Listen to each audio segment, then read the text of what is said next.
He licked the cold train track to see what would happen. The moisture on his tongue froze solid in seconds, fusing it to the rail when he tried to pull back. His tongue stretched but wouldn't tear free. His friends panicked trying to yank it off, but they saw a train headed straight for them. They waved their arms screaming for it to stop. As it rounded the bend, the conductor managed to slam the brakes just in time.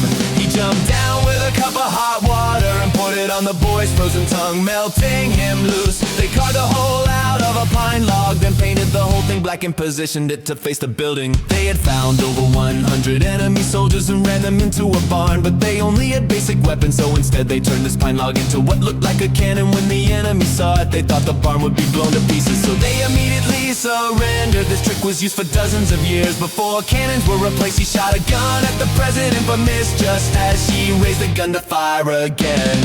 A Marine veteran grabbed her by the arm. The bullet hit the pavement instead, sparing the president's life. The Marine was called a hero. The president even wrote him a thank you letter. But when journalists discovered he was gay, the news spread all over the country. When his family found out, they immediately disowned him. He died alone in his apartment years later, with the thank you letter still framed on his wall. They poured liquid nitrogen into a swimming pool, hoping to create fog for their party, but something went wrong.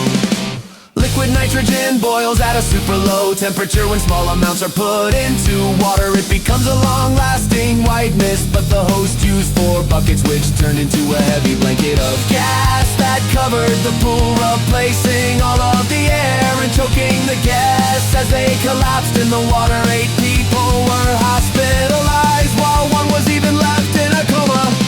The hosts were never charged for a crime.